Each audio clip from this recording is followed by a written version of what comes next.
A decorated Navy SEAL walks into a Chicago cafe with his 4-year-old daughter and leaves as the only thing standing between a room full of strangers and a professional kill team. Nobody saw it coming. Nobody even looked twice at the exhausted father with hot chocolate on his shirt. That was their first mistake. Watch until the end. This story will stay with you. If you're already hooked, hit like and drop your city in the comments. I want to see how far this story travels. The hot chocolate hit him square in the chest. It wasn't Sophie's fault. She'd been reaching for a napkin and caught the edge of the cup with her elbow, the way 4-year-olds catch the edge of everything because they haven't yet learned that the world is full of things waiting to spill. The ceramic mug tipped, hung there for half a second like it was deciding, and then the whole thing came down. Dark liquid spreading fast across Logan Pierce's gray Henley, soaking through to skin before he even had time to push back from the table. Daddy, I'm sorry.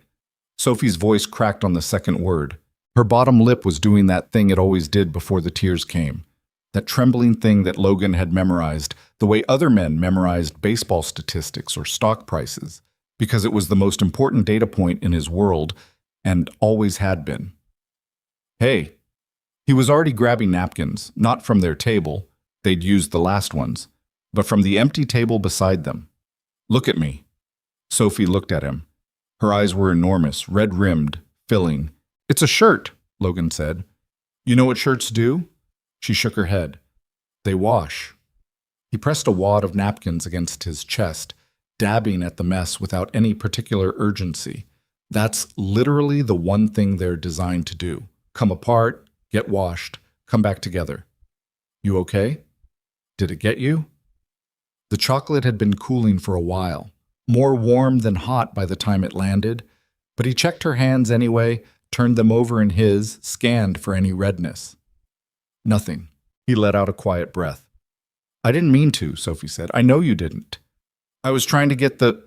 Sophie. He said her name gently, the way you say a word when you want it to land like a hand on a shoulder. I know. She sniffled, nodded, then leaned across the table and pressed her face into his wet shirt anyway, which was so purely her, this 4-year-old who apologized by immediately making contact, who processed guilt through touch, that Logan just wrapped an arm around her and let her stay there. That was when the laughter started. It came from the table to his left, where 4 men in suits had been nursing espressos and talking loudly for the past 20 minutes. They were the kind of men who took up more physical space than they needed, chairs pushed back, elbows wide, voices calibrated to carry. Logan had clocked them when he walked in. He clocked everyone when he walked in. It wasn't a conscious decision anymore, just the way his brain sorted the world. Door locations, window positions, sight lines, occupancy, behavioral anomalies.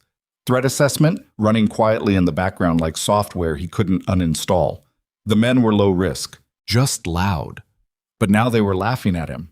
And one of them, the one with the pocket square and the haircut that cost more than Logan's monthly grocery budget, had his phone out. You getting that? You getting that?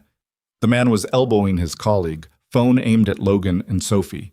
This is incredible. Is the kid crying? Another one leaned over for a better look. Daddy of the year right there. Single dad energy. The one with the pocket square grinned. You can always tell. Look at that shirt. Bro is surviving, not living. Logan didn't look at them. He kept his attention on Sophie, who had lifted her face from his chest and was now staring at the men with the particular focused expression of a 4-year-old trying to understand something adults were doing that seemed wrong. Are they laughing at us? She whispered. They're laughing at my shirt, Logan said. Big difference. Why? Because grown-ups do weird things when they're bored. Sophie considered this with the gravity of someone filing it away for future reference. Then she turned back to Logan. Can we still eat the croissant? Absolutely. He pulled the plate toward her. She broke off a piece, chewed thoughtfully, still casting occasional glances at the men from under her lashes. Logan spread a little butter on the larger half and set it closer to her, then sat back and worked at the chocolate stain with a fresh napkin in the unhurried way of a man who had long since stopped caring what strangers thought of him. The shirt was 3 years old. He'd bought it at a Target during a road trip. It did not have feelings. Behind him, he heard the pocket square man still talking. Seriously, though, where does a guy like that even go from here? 42? He's not 42. He's like, fine, whatever. He looks 42. And the kid's what, 3? 4? Solo act, clearly. No ring. A pause while the man presumably zoomed in on Logan's left hand. 0 ring. Just out here getting destroyed by a preschooler at 8:30 in the morning. In public. More laughter. A woman at the counter pretended not to hear. The barista found something urgent to wipe down on the far end of the machine. A couple near the window exchanged a look. Logan drank his coffee. He was aware, at some low, constant frequency, of every person in this cafe. 41 of them by his most recent count, including staff. He'd noted them the way you note the weather, automatically. The couple arguing quietly near the window. The woman alone at the corner table who'd been reading the same page for 15 minutes. The delivery driver who'd come in to use the bathroom and was still somehow standing near the hallway 7 minutes later, which was a little long but not necessarily significant. The 2 baristas working the espresso station. The manager who kept checking his phone near the register. He noted the front door. Standard commercial glass, push bar, 2-second clearance time. Side door near the bathrooms, held open with a rubber wedge. The window facing Michigan Avenue had a full street view and no exterior obstruction. Fire exit past the coffee grinder station. He noticed the black SUV parked across the street that had been idling in a no-parking zone for 9 minutes. He noticed the second one, half a block down, parked at the same angle. He took another sip of coffee. "Daddy?" Sophie had butter on her chin. "What are you looking at?" "Nothing, baby." He reached across and wiped her chin with the edge of a clean napkin. "Eat your croissant."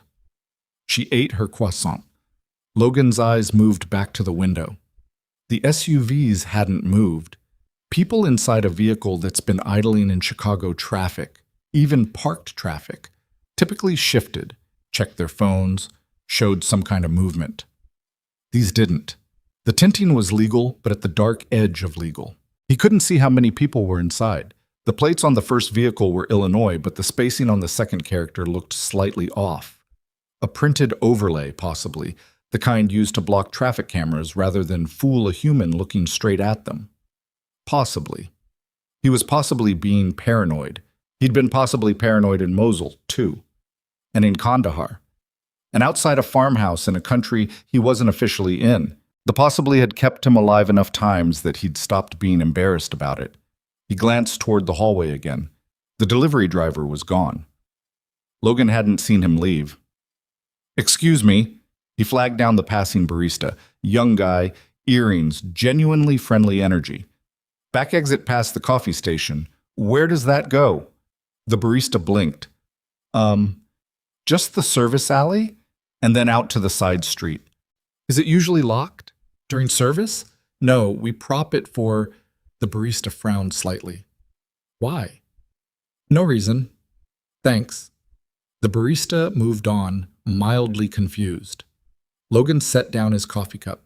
He did a slow scan of the room. Not a swivel. Nothing that dramatic, just the natural, unhurried movement of someone settling back in their seat. He was looking at faces. Not for friends, not out of curiosity, looking for the specific quality of stillness that didn't belong. The practiced calm of someone waiting for a signal rather than waiting for their latte. He found one near the magazine rack. Male, mid-30s, the gym functional build of someone who trained for work rather than aesthetics. He was holding a magazine, but his eyes weren't moving across the page. His thumb was pressed against the spine in the grip of someone who'd been holding something more significant than a magazine recently. Combat callus placement. Another one at the far end of the counter. Different age, different build, but the same stillness. The same eyes that moved in patterns. Door, window, target, door.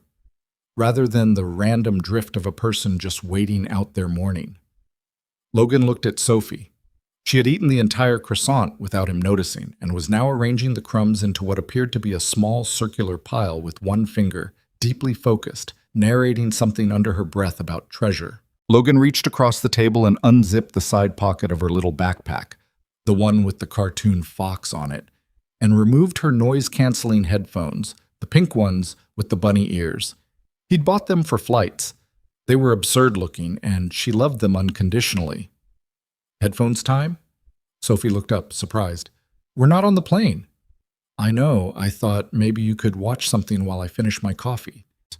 He was already pulling out her tablet, already cueing her show, the one about the small bear who solved neighborhood mysteries, already keeping his voice at the exact pitch and cadence of a perfectly ordinary Friday morning, because she was 4 years old and she was going to take every single cue from him, and the cue he needed to give her right now was, "This is fine, this is normal, Daddy is just sitting here." Sophie weighed this offer, put the headphones on, accepted the tablet. Within approximately 11 seconds, she was absorbed entirely in the small bear's latest case. Logan looked at the door. The delivery driver he hadn't seen leave was now standing outside on the sidewalk, about 15 feet from the entrance. He had a phone to his ear. He was looking at something down the block, not at the cafe. But his body was angled wrong for the direction of his gaze. He was listening, not talking, receiving instructions. Logan set both hands flat on the table. He thought about the 7 exits he'd cataloged in the first 90 seconds after walking in. He thought about the 41 people in this room and how many of them had any idea what stillness that particular variety looked like, or what 2 matching SUVs with altered plates and idling engines meant when they showed up 9 minutes before something happened. He thought about Sophie, 6 feet away, watching a cartoon bear investigate a missing bicycle, while her father quietly concluded that this cafe was approximately 4 minutes from becoming a very bad place to be. He looked at the man near the magazine rack. The man looked back at him. For 1 second, they simply looked at each other, and Logan watched the man's expression do something small and involuntary. A flicker of reassessment. The face of someone who has just realized the target they assumed was unremarkable has been watching them for the past 6 minutes. Then the man's hand moved toward his jacket. Logan was already standing. "Sophie." His voice was even. She didn't look up. Headphones too good, bear mystery too compelling. He stepped around the table, came to her side, crouched next to her chair so they were eye level, and touched her arm. She looked at him. "We're going to play a game," Logan said quietly. Her eyes lit up. She loved games. "I'm going to pick you up, and I want you to keep watching your show and stay really still, like a sleeping fox. Can you do that?" She considered this with the seriousness it deserved. "Sleeping foxes are very still." "They are." "Okay." He picked her up. She went limp against his shoulder with the committed physicality of a child playing a game correctly, tablet held against her chest, headphones still on. Logan turned toward the back of the cafe, toward the service exit, the one propped open, the one that opened to the side street which fed toward a public area with foot traffic and visibility. He'd covered maybe 8 feet when the front doors blew open, not a dramatic Hollywood explosion, just a controlled, practiced entry, the kind that came from training. 3 men, tactical gear under civilian jackets, moving in fast with the choreography of people who had done this in buildings before. One broke left immediately, cutting off the side exit. One went straight for the manager. The third stayed at the door. Behind Logan, the man near the magazine rack was on his feet. For about 2 seconds, the cafe didn't understand what was happening. Then someone near the window screamed, and the understanding swept through the room like weather. The pocket square man from the table of executives, the one who'd been photographing Logan, shoved his chair back so hard it toppled, scrambling to his feet with his espresso still in his hand, sloshing it, saying, "What the?" before getting cut off by the mercenary near the door, pointing something at him and saying loudly, "Sit down." Logan didn't sit down. He'd already redirected, not toward the service exit now. Angle was wrong with the man from the magazine rack closing in from behind. Instead, he moved toward the near wall, putting a structural column between Sophie and the open room, setting her down behind it in one continuous motion. "Sleeping fox," he said. "Sleeping fox," she confirmed, pressing herself small against the column, tablet clutched to her chest, eyes wide but trusting, because he was her father and his voice had been calm, and she had decided to believe in that calm completely. Logan turned around. The man from the magazine rack was 3 feet away. What happened in the next 40 seconds was not elegant. Logan was 32 years old and had not slept more than 5 hours in 3 days because Sophie had a cough that was mostly resolved but not entirely, and his left shoulder had a recurring issue from an old injury that flared when the Chicago weather got into its autumn damp mood, which it had. He was wearing a hot chocolate-stained shirt and had just spent the last 20 minutes eating a croissant and being laughed at. None of that changed what he knew how to do. The first man went down fast. Pressure applied to exactly the joints that didn't bend in that direction. A controlled takedown that ended with the man's face against the cafe floor and his arm at the precise angle where moving it would cause damage he'd regret for months. Logan used the momentum from that to come up and deal with the second one, the one who'd been covering the side exit, who had made the mistake of moving toward the sound of the struggle instead of holding position. That was an amateur's mistake, and Logan used it without ceremony. 2 strikes, a redirect, a third strike. The third man at the door moved. Logan was already moving too, angling to keep the column, and Sophie behind him. 2 of the 3 original men at the door were now dealing with the fact that the situation had gone sideways in a way they hadn't planned for. The fourth man, the one who'd gone for the manager, had pivoted toward Logan instead. That was 4, plus the one from the magazine rack who was down but not finished. 5 total. Logan did not have a weapon. He had his hands, his body, and 13 years of institutional knowledge about what breaks and what doesn't. He also had, somewhere in the back of his mind, a continuous low-grade awareness of exactly where Sophie was, the way you're always aware of the sun, not looking at it directly, but knowing its position at all times. The next 90 seconds were the kind of thing that leaves marks, not dramatic ones, not movie-worthy ones, just the ordinary physics of what happens when a trained body operates under genuine necessity. His left shoulder screamed at him once, and he told it, silently, that they could discuss this later. A table went over. Glass broke somewhere. Someone who wasn't involved in the fight was crying, which he registered and filed away as information about where the civilians were, which meant he could be slightly less careful in the space where they weren't. When it was over, Logan was standing in a cafe with 5 men on the floor, his chest heaving, his shirt, already ruined, now additionally ruined in different ways. The room was very quiet. 41 people were staring at him. He turned around and crouched behind the column. Sophie had her headphones on and was completely absorbed in the bear's mystery, tablet screen bright, not watching. She'd stayed exactly where he'd put her. "Hey," he touched her hand. "You can come out now." She looked up, surveyed the room with the careful assessment of a 4-year-old taking in new information. Her eyes moved across the toppled furniture, the men on the floor, the frozen faces of the other customers. "Did something happen?" she asked. "Little bit," Logan said. She considered him for a moment, then, "Is the game over?" "Yes, sweetheart, the game's over." She took his hand. From across the ruined cafe, from behind an overturned table where she'd apparently taken cover during the 30 seconds when everyone else was screaming, a woman rose slowly to her feet. Dark suit, excellent posture, composed expression that didn't quite succeed at hiding the fact that her hands were shaking. She looked at Logan across the wreckage of the morning, taking him in. The stained shirt, the little girl at his side, the 5 men on the floor. She opened her mouth, closed it, tried again. "Who are you?" she said. Logan looked down at Sophie, who was examining a piece of croissant she'd apparently held onto through the entire event. "Somebody's dad," he said. The woman's name was Natalie Whitmore, and she did not rattle easily. Logan had gathered this much in the first 60 seconds after the police arrived, watching her talk to the responding officers with the controlled precision of someone who had spent years in rooms where the wrong word cost money. She answered questions directly, without elaborating, without the nervous over-explanation that most people defaulted to after something like this. Her hands had stopped shaking by the time the second unit rolled up.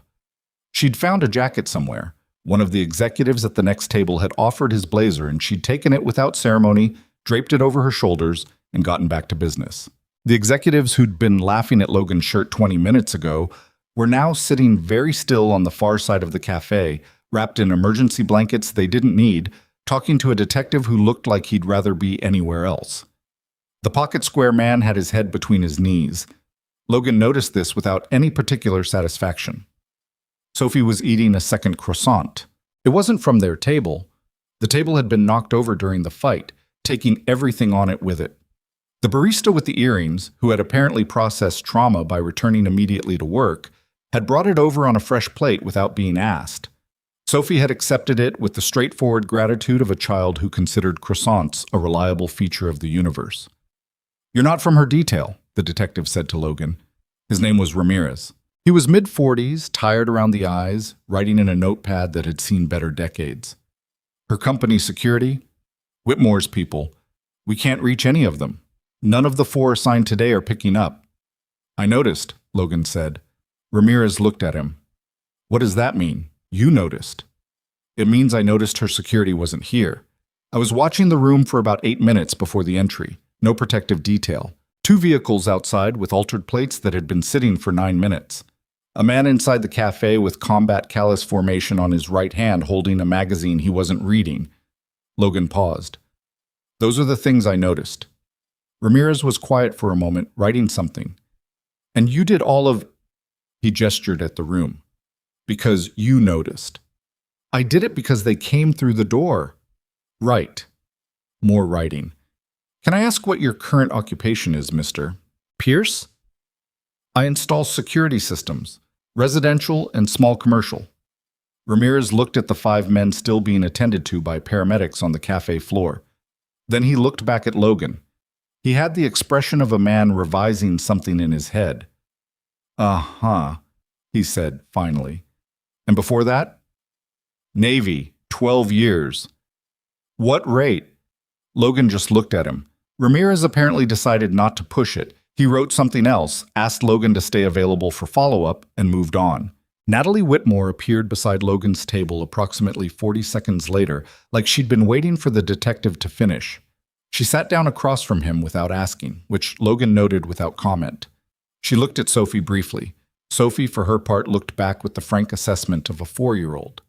And then she looked at Logan. I'd like to talk to you, she said. Not here. Not in the next 10 minutes. Somewhere you can actually hear the full picture.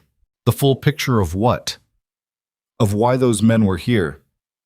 She kept her voice low, not from anxiety, but from precision, calibrating to avoid being overheard.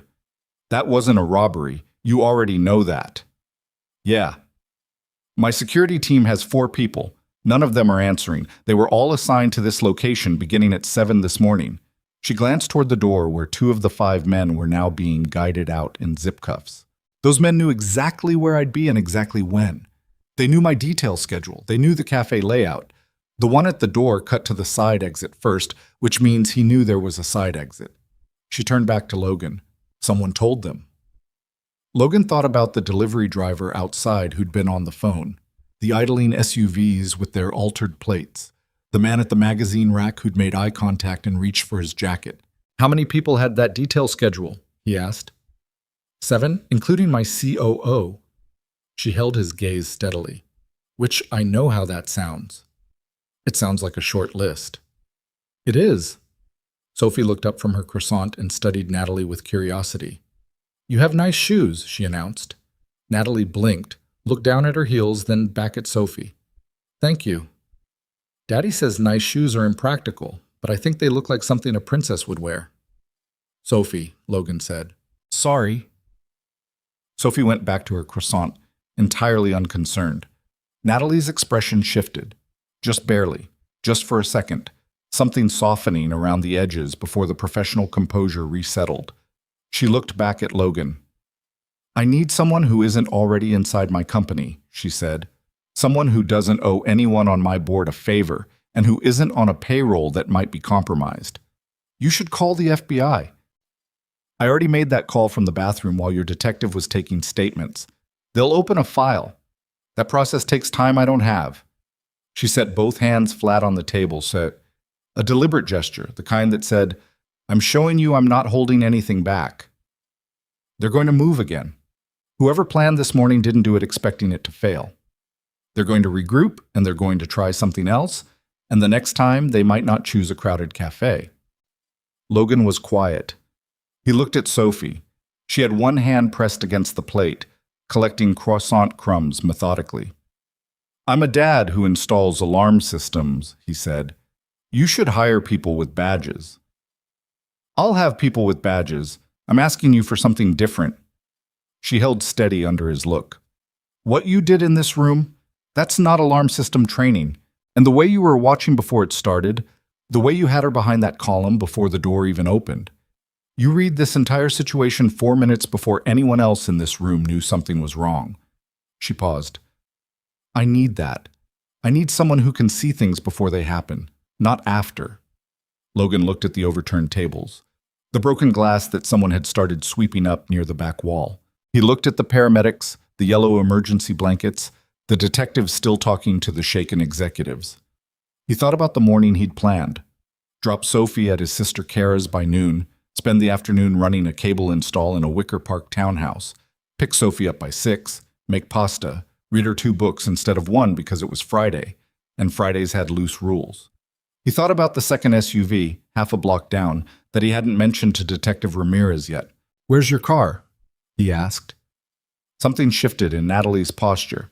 "I took a company car this morning, which I'm now not getting back into." "Smart."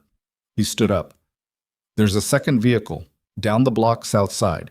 It wasn't part of the entry team, different angle, probably there as a collection unit or a secondary option. Your detective needs to know about it before it decides to leave." Natalie watched him cross the cafe toward Ramirez. She watched him talk, watched the detective's expression change, watched 2 uniforms move immediately toward the door. She was very still in the way of someone recalculating. When Logan came back to the table, Sophie was standing, backpack on, tablet zipped away, ready to go with the unsentimental efficiency of a child who'd read the room. "You're not going to help me," Natalie said. It wasn't quite a question. Logan picked up his jacket from where it had ended up under the overturned chair. He slung it over one arm. He looked at her in the honest, level way of someone who was about to say something true and not dress it up. "I've got a 4-year-old, he said. "Come to Kara's with me if you want to keep talking. I'm not leaving Sophie in another cab while I have this conversation, and I'm not finishing it here." He took Sophie's hand and walked toward the door. Natalie Whitmore, CEO of a billion-dollar logistics company, sat alone at the table for approximately 3 seconds before she stood up and followed him. Kara Pierce lived in a second-floor apartment in Logan's neighborhood, a walk-up with a view of the alley and a kitchen that smelled permanently of coffee and whatever she was currently baking, which today was something with cinnamon. She opened the door in a flour-dusted apron, took one look at Logan's shirt and said, "Do I want to know?" "No," Logan said. She looked at Sophie.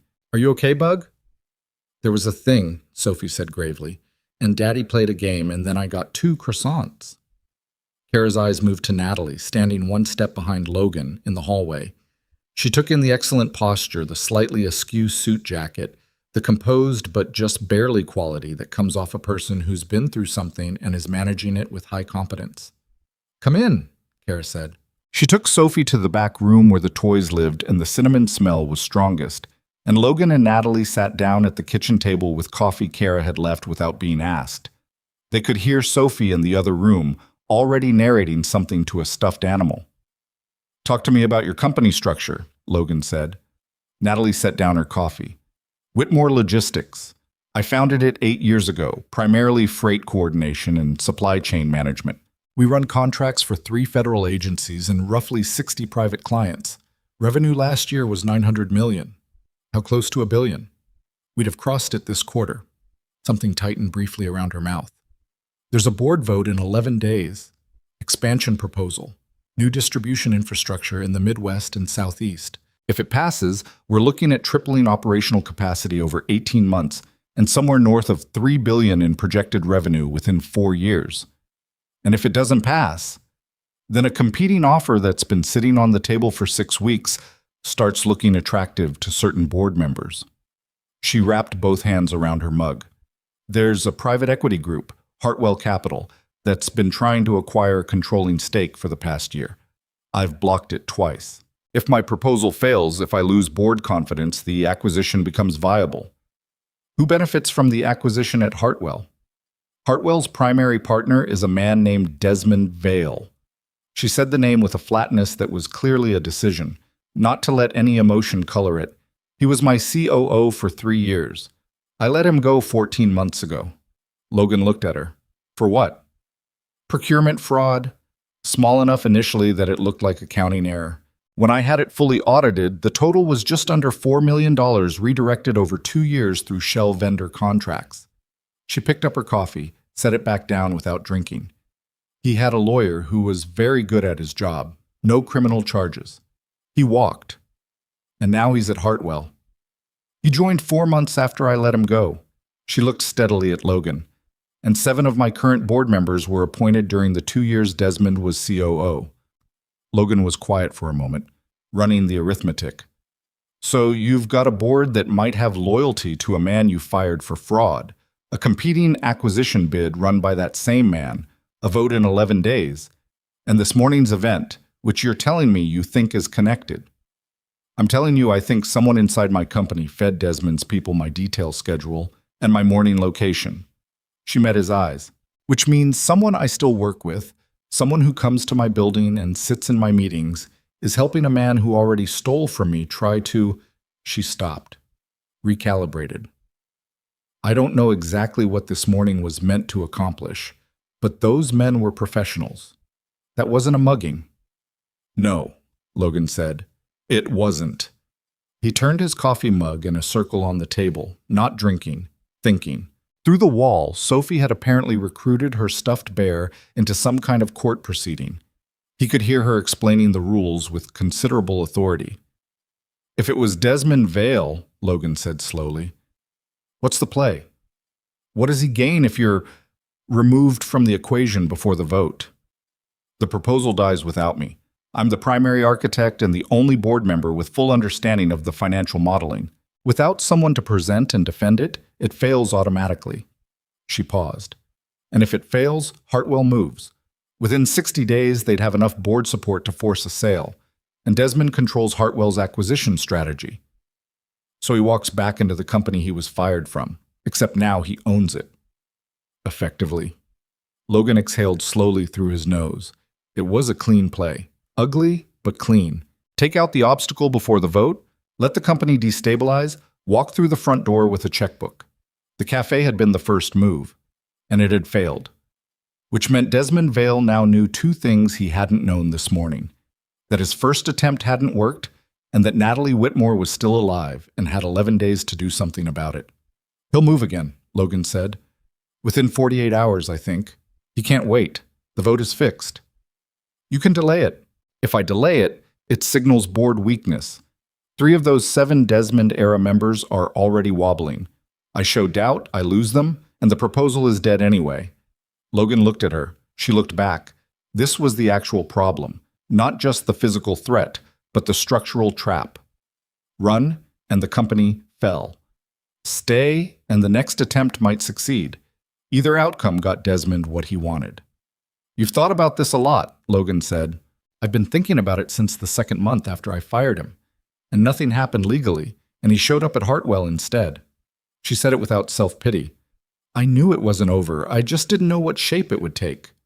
Kara appeared in the kitchen doorway. She looked at Logan with the specific expression she reserved for situations she understood better than she was letting on. She'd spent 12 years as a high school counselor and had a finely calibrated sense for when a conversation was heading toward something her brother would say yes to before he'd fully decided. Sophie's asking for the watercolors, she said. Bottom cabinet, left side, Logan said. Kara nodded, disappeared. He heard Sophie's delighted sound from down the hall. Logan looked back at Natalie. You said you need someone who can see things before they happen, he said. That's not what you actually need. You need someone who can control what your enemy sees. Feed him false information until he moves at the wrong time in the wrong place. Something changed in Natalie's expression. A slight recalibration, like she'd been expecting a different sentence and this one had landed differently. You're talking about using my own company against him. I'm talking about finding out which of your people is feeding him information and then deciding very carefully what that person is allowed to know. Logan leaned forward slightly. If Desmond has a source inside your building, that source is a liability for him as much as it is for you. Right now he thinks it's an advantage. You could make it the thing that brings him down. Natalie was quiet for a long moment. And to do that, I'd need to know who it is. Yes. How do you find that? Carefully, Logan said, and slowly, and in a way that doesn't tip him off that you're looking. She set her coffee down, looked at the table, then looked back at him. Will you help me? Logan thought about the morning again, the 2 SUVs, the man with the magazine. The way 5 trained operators had walked into a room and made a professional assessment of everyone in it and looked right past him. Because he was an unremarkable man in a stained shirt with a small daughter who'd spilled her drink, and that was the complete picture they'd assembled, and they had been catastrophically wrong about every element of it. He thought about the fact that someone had tried to kill this woman in a room where his daughter was sitting. He didn't dress that thought up. He didn't rationalize it or make it something cleaner than it was. He just sat with it for a second, honest about what it was. Anger, low and controlled, the kind that didn't go away quickly. "I've got conditions," he said. "Tell me." "Sophie doesn't come within 5 miles of anything involving your company or Desmond Vale. She stays with Kara until this is settled. I'm not on your payroll. I'll tell you what I need, and you'll provide it. But I work the way I work, and you don't second-guess my methods. And if I tell you something is wrong, you don't debate it with me. You move." Natalie considered each of this without flinching. "Agreed. One more thing." He looked at her steadily. "If I find out your people are feeding information to Desmond and you already knew who it was, if you're using me to clean up something you don't want to get your own hands dirty doing, I walk, no negotiation." "Fair," she said, "and I didn't know. I have suspicions. I need confirmation." "Who do you suspect?" She was quiet for a moment. "My head of corporate security. A man named Gerald Hoyt. He's been with the company 5 years. He came in during Desmond's tenure, and he's the only person besides me with access to the full detail schedules for all 4 security personnel." "Hoyt set the schedule for this morning?" "He confirmed it to me at 8 o'clock last night." Logan nodded slowly. "I need access to your building, not as a consultant, as something less visible." Natalie thought about this. "We have a contracted maintenance vendor who rotates through weekly. I can arrange for a temporary worker placement. It's routine enough that no one looks twice. HR processes it. Hoyt doesn't see the paperwork." "When can you set that up?" "Tomorrow morning." "Do it." He sat back. "And in the meantime, you don't go back to your apartment. Wherever you normally sleep, you don't go there tonight." Natalie started to say something. "Whoever planned this morning knows they failed," Logan said. "That means they know you're mobile, you're shaken, and you don't have a security detail right now, that the next 12 hours are the highest risk window. You go somewhere unexpected, somewhere not connected to your company or your name." "I have a board dinner tonight. Cancel it." "I can't." "Natalie." He used her name for the first time, and something about the directness of it seemed to land. "You can reschedule a dinner. You can't undo the alternative." She looked at him for a long moment. Then, "There's a hotel. Stays in a different city every month. Rotates their booking systems. A colleague recommended it once for exactly this kind of situation. Off any of my usual accounts. Book it cash." "I don't carry—" "I'll give you cash." He said it like it was the simplest thing, because it was. "Pay me back tomorrow." Something moved through Natalie Whitmore's expression. Not quite surprise, not quite gratitude. Something more complicated than either. The experience of being taken care of by someone who wasn't trying to impress her with it. Someone who was just solving the practical problem because the practical problem was what needed solving. "You're a strange man, Logan Pierce," she said. "Yeah," he agreed. "You're not the first person to notice." From down the hall, Sophie appeared in the kitchen doorway, hands entirely blue from watercolors, apparently unconcerned. She looked at Logan, then at Natalie, then at Logan again. "Are you making a plan?" she asked. "Kind of," Logan said. Sophie considered this. "Is it a good plan?" "Working on it." She nodded, satisfied, and disappeared back down the hall. Logan heard Kara say something quiet, heard Sophie's answer. Something about the color blue being the most important color for ocean maps. And then just the soft background sound of them working together, his sister and his daughter, in a kitchen that smelled like cinnamon, 12 blocks from a cafe where the morning had come apart. He looked back at Natalie. "Tell me everything about Gerald Hoyt," he said. "Start from the beginning." She started from the beginning. It took a while. Logan listened the way he'd been trained to listen, not interrupting, not organizing the information until she'd finished giving it to him, letting the full picture assemble itself before he started pulling at threads. Hoyt had been Desmond's recommendation, she said. Brought in as a security audit contractor initially, then absorbed into the full-time structure when Desmond expanded the corporate security division. He'd been professional, competent, never flagged any concerns, passed his background checks.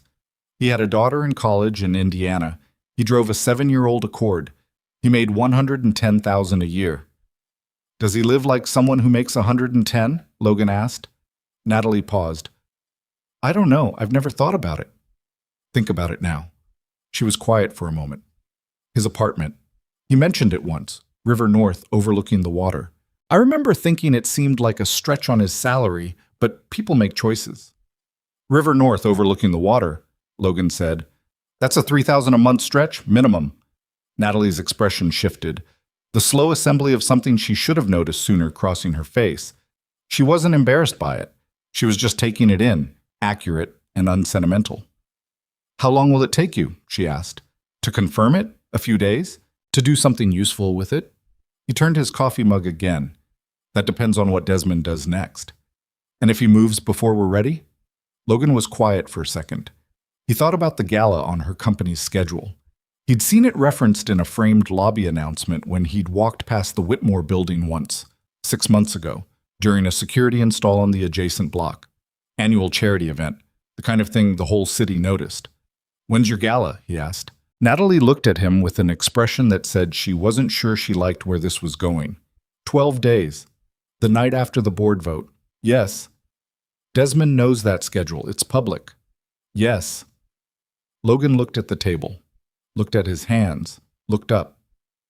When you have an enemy who thinks he controls the information, the most dangerous thing you can do is let him keep thinking that, he said, right up until the moment you use it against him. Natalie was very still. Outside, through Kara's kitchen window, Chicago moved through its ordinary Friday. Traffic and foot traffic, and the specific flat light of an October morning doing nothing to indicate that anything had changed. The cafe 10 blocks south was still taped off. The men from the floor were in federal processing. Desmond Vale, wherever he was, knew his first move had failed. He was deciding on his second, and he had no idea that the man who dismantled his team over a spilled cup of hot chocolate was now sitting at a kitchen table, working out how to take everything apart. I want to look at your building's security architecture, Logan said. Camera placements, access logs, shift schedules, all of it. I can pull it. Don't pull it yourself. Find a reason to have it run a routine audit. Something bureaucratic, something Hoyt would expect. I want to see it without him knowing I'm seeing it. Natalie nodded slowly. I have a quarterly compliance review. I can move it up. Blame insurance requirements. Do that. He stood up. I'll get you that cash. She stood too. Logan? He looked back at her. She seemed for a moment like she wanted to say something more significant than what came out. Thank you for this morning. He thought about Sophie behind the column, headphones on, watching a cartoon bear. He thought about what the morning could have been. Don't thank me yet, he said. We're still early. He went to find his wallet, and Natalie Whitmore stood in his sister's kitchen listening to a 4-year-old explain ocean maps. And somewhere across the city, a man named Desmond Vale was on a phone call he didn't know would eventually be his last mistake. He started on Monday. Natalie had arranged the placement through a third-party HR vendor she'd used twice before for contract overflow, a firm small enough that its paperwork didn't touch the main Whitmore systems until it had already been processed. Logan Pierce appeared in the building's contractor manifest as Dale Mercer, facilities maintenance, assigned to the East Wing HVAC inspection rotation. The ID badge had his photo and a magnetic strip that worked. The work order was legitimate. Nobody looked twice. He'd spent the weekend doing 2 things: learning the publicly available floor plan of Whitmore Logistics Chicago headquarters, which was a 12-story glass and steel building in the West Loop, and making sure Sophie was settled at Kara's in a way that felt like an adventure rather than a disruption. He'd told Sophie he had a big project and would be staying close but not always home for a few days. Sophie had accepted this with the philosophical flexibility of a child who trusted her father's word completely, then asked if Kara's spare room counted as her room now, or just a visiting room, because the distinction apparently mattered for purposes of where to keep her watercolors. He'd said visiting room, but she could treat it like hers. She'd said okay and immediately arranged her watercolors in the bottom drawer of the nightstand. He called Kara that Sunday night after Sophie was asleep and said simply, "Don't tell anyone where she is. Not your friends, not people from work, nobody." Kara had been quiet for a moment. "Is she actually in danger?" "I don't think so. I want to make sure it stays that way." "Logan." Her voice had the specific weight of someone who'd watched her brother come back from 12 years of something he couldn't fully describe and had learned to ask sideways. "What are you into?" "I'll explain when it's over." "You always say that." "And I always explain." She'd let it go. She always let it go eventually because she understood something most people didn't, that the best way to trust Logan Pierce was to stop demanding explanations in advance and wait for the one he'd give you when things were finished and safe. Okay. The Whitmore building had 16 cameras covering the lobby and elevator banks, 6 covering the executive floor, and a significant blind spot in the northwest corridor of the 8th floor where 2 cameras had been reported as malfunctioning in a maintenance log 3 weeks ago. They were still malfunctioning. Nobody had fixed them. Logan noticed this on his first pass through the building carrying a clipboard and a tool bag, moving at the unhurried pace of someone doing exactly what his badge said he was doing. He noted the blind spot, noted the maintenance log date, noted the name of the person who'd filed the report. Gerald Hoyt. The cameras weren't broken. Logan checked the housing on both units under the cover of an HVAC inspection 2 feet away. The lenses were intact, the power feeds were live. Someone had simply adjusted the angle on each one, by hand, just enough to create the gap without triggering a system alert. It took maybe 30 seconds per camera to do. It would take maybe 30 seconds to undo. Whoever had done it knew exactly how much adjustment created the blind spot and exactly how to document it as a malfunction instead of a deliberate act. That was the first piece. He spent Monday afternoon moving through the building on legitimate pretexts, replacing a filter cartridge on the 8th floor air handler, running a standard check on the corridor fire suppression sensors, signing off on a routine inspection form that the actual facilities team had apparently been backlogged on for 2 weeks. Nobody questioned him. 3 people said hi. 3 people. The male guy in the 4th floor copy room asked if he wanted coffee, and Logan said sure and drank it standing up while making notes on a clipboard that looked like an inspection checklist and was, underneath the top sheet, a rough map of access points and camera coverage. By 4 o'clock, he had confirmed 3 things. The northwest corridor blind spot was deliberate. The access log for the executive security server room, a small, climate-controlled closet on the 6th floor, showed Gerald Hoyt had badged in at 11:47 p.m. the previous Thursday, which was 6 hours before the Café attack.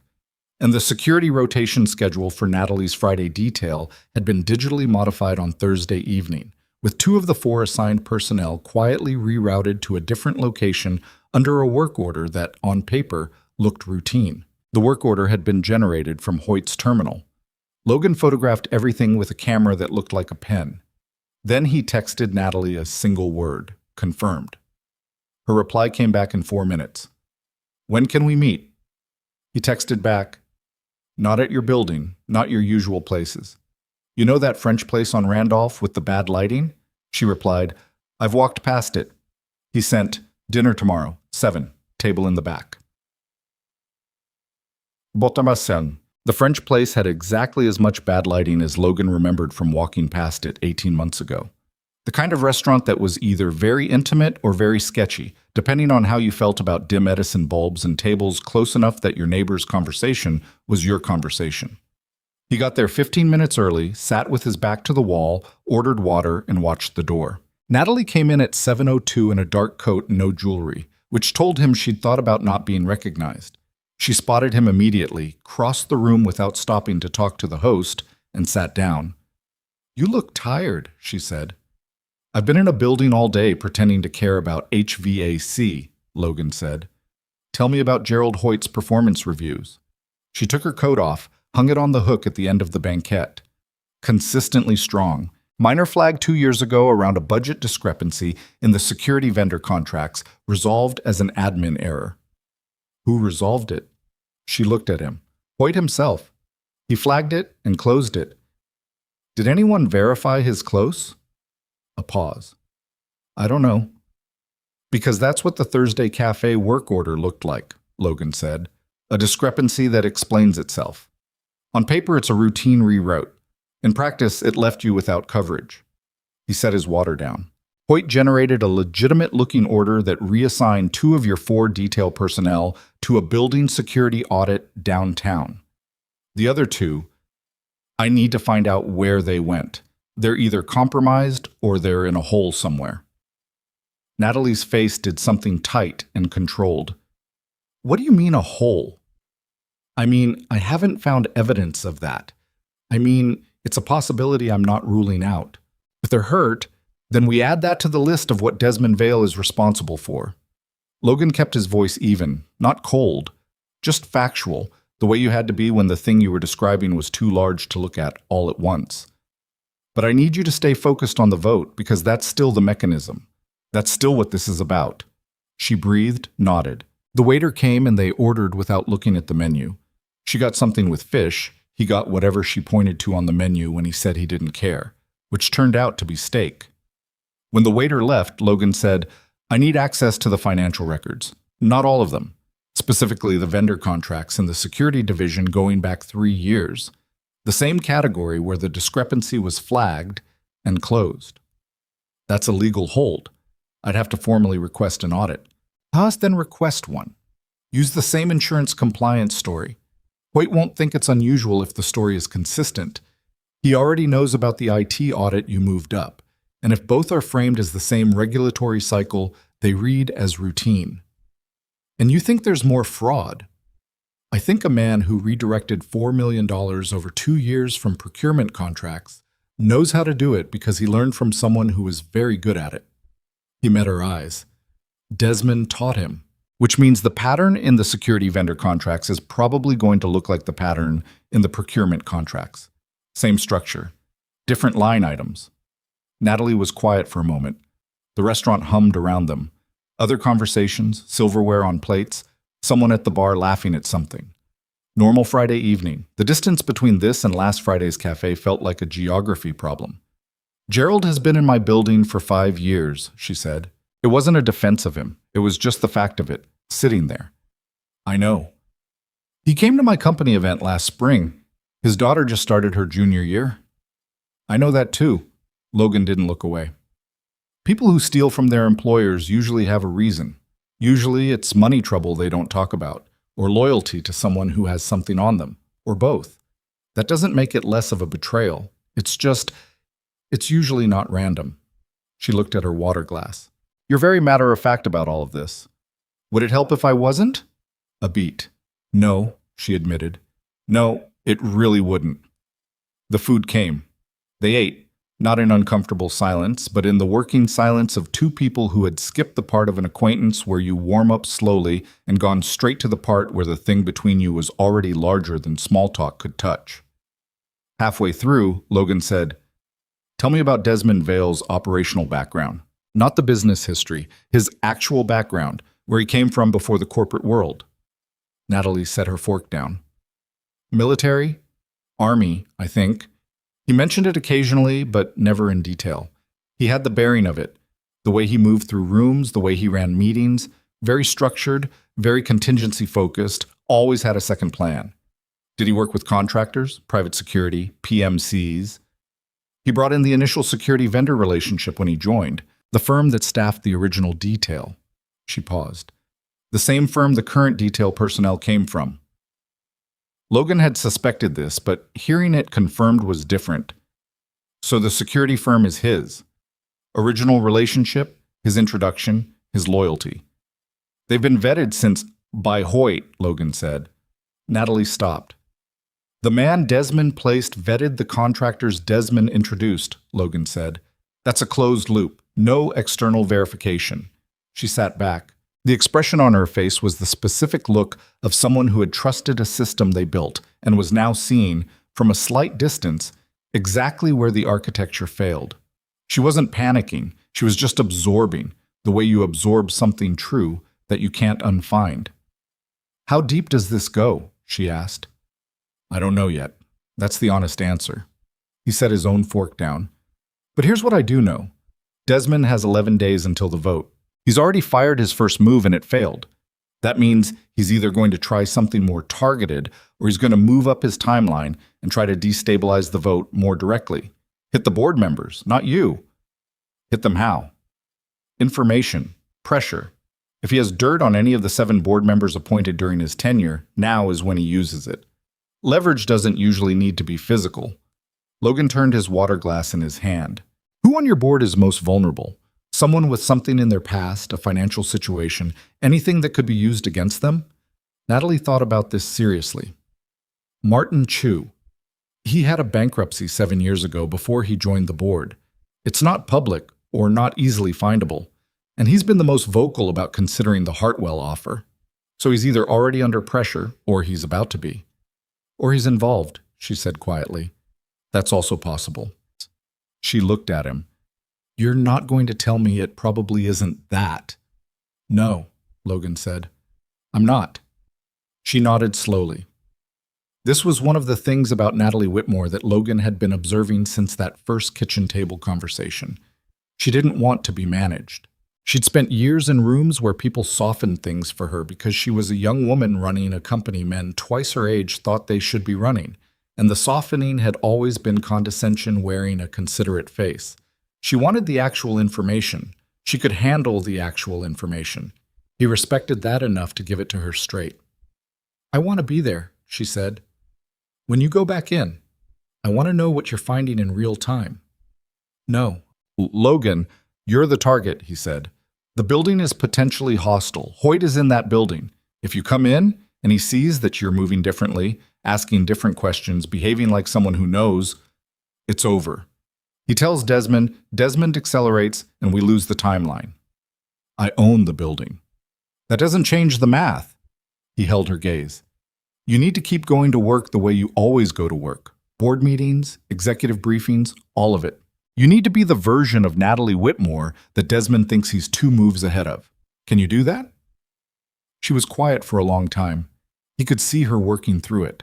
Not the emotional difficulty of it, but the practical logistics of performing normalcy under pressure, which was its own kind of grueling. Yes, she said finally. I can do that. Good. Then do the financial audit request tomorrow morning. Keep Hoyt in his normal rhythm. Don't vary anything. And you? I go back on Tuesday. I need to find out where your missing detail personnel went, the 2 who were rerouted, and I need to get into the access logs for the security server room. What Hoyt pulled from there Thursday night, that's going to tell us how much Desmond actually knows about your systems. Natalie reached into her bag and slid a folded piece of paper across the table. System credentials. IT generated them as part of the compliance audit. I had them created under the vendor access protocol. They'll get you into the log archives. Logan looked at the paper without picking it up. You did this before I asked. I anticipated. She met his eyes. I didn't build a $900 million company by waiting for people to tell me what the next step was. He picked up the paper and put it in his jacket pocket. Fair enough. They finished dinner. The check came and she reached for it first, and he let her take it. Not because he was being strategic, but because she'd already reached, and it was her hand and it wasn't worth making into a thing. They put on their coats in the dim restaurant and stood for a moment near the door, the Chicago night pressing cold and dark against the glass. Do you have somewhere to go? He asked. Still not your apartment. The hotel is booked through next week. I've been... She paused, something almost wry moving through her expression. I've been living out of a bag I packed Friday afternoon. It's very clarifying. What does it clarify? How much of what I own I don't actually need? She buttoned her coat. And how much of what I built I actually want to keep? She said it simply, without drama, the way a person says something true they've arrived at recently. Logan thought about 12 years of traveling with exactly what fit in a bag, which was the only way the Navy worked, and the specific freedom and grief of it, owning nothing, needing nothing, belonging nowhere in particular. The things worth keeping are usually smaller than you think, he said. She looked at him. Is that personal experience? Yeah. She nodded. The restaurant door opened from outside and a couple came in, cold air arriving with them, and the moment, whatever it had briefly been, passed back into practical territory. Tuesday, Logan said. Tuesday, she confirmed. They went separate ways into the city.